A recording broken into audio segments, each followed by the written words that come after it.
Hello, everybody. A little preview of the weekend in the NFL coming up. Minnesota at the Washington Commanders. I still can't get used to that name.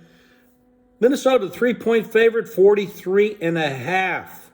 You know, I like the change to Taylor Heineke.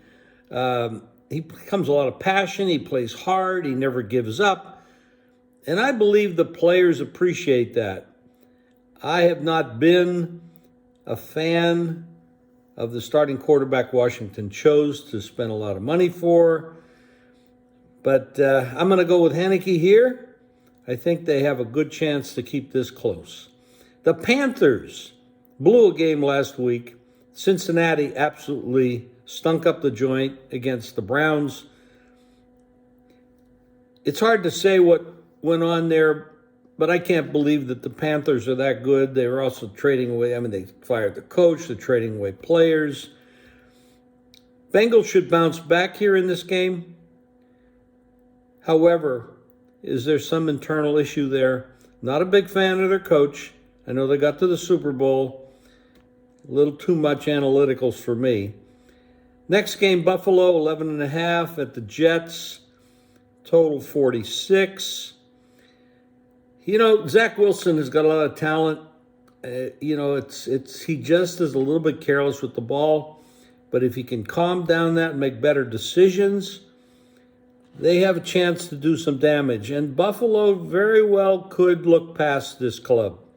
Because the Jets, on paper, when you look at them, they don't look that tough. Their record is good. Raiders at the Jaguars. You talk about two disappointing teams. The pros keep betting the Jaguars. They keep losing their money every week. Raiders are 2-point favorite at the Jags. 48's the total. I'm not going to even make comments on this game. Miami at the Bears. The Bears got rid of a couple defensive players, brought in an offensive player. Miami's on the road at the Bears. Bad weather potentially there. Miami's a warm weather place. They don't deal with low temperatures and bad weather very often, except for maybe some rain in South Florida. Bears could be dangerous here. They could be very, very dangerous, especially since the Dolphins are on the road again. The Packers at the Lions, you talk about, hard to figure out this Packer team. You pay all that money to Aaron Rodgers and don't leave yourself any money to build around him. Not very,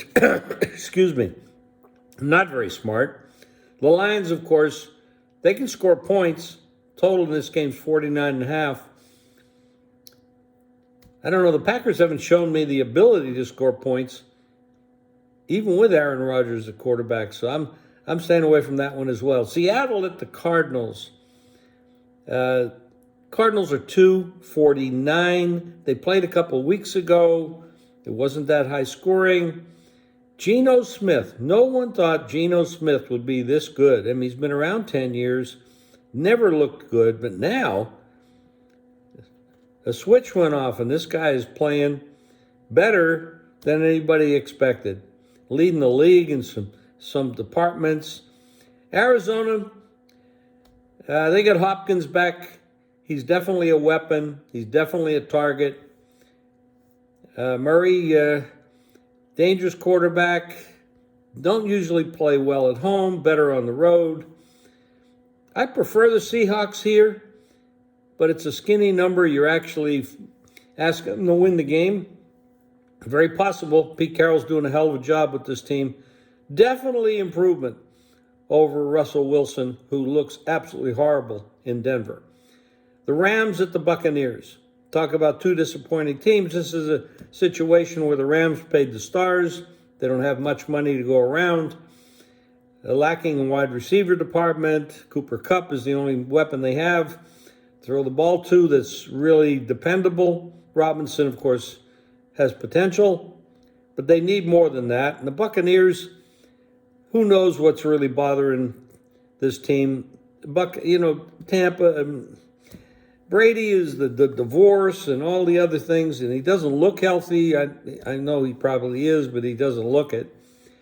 I would have a hard time in this game. I have no idea what to do here. The Titans at the Chiefs. The Chiefs are 12.5, 46. You would expect, especially with the backup quarterback for the Titans, if he goes, of course, Tannehill's no bargain anyway if he plays. But the Chiefs should win this game pretty easily. Will they cover? Double-digit favorites in the NFL are not a good bet. And, of course, Andy Reid has an issue with his son, sentenced to prison. I think he got 3 years. Tough. It's a tough game. There's a lot of teams off this week, so we're not getting as many teams to analyze. So that's it for me this week. We had a game of the year in the World Series the other day, and we ended up with a no-hitter on our side, which I never expected it to be that easy, but it was. And knock on wood, that good luck continues again this week in football and baseball and basketball, because with the NBA going, I like what I'm seeing in some of these teams in the NBA. So good luck this weekend. We'll talk to you soon.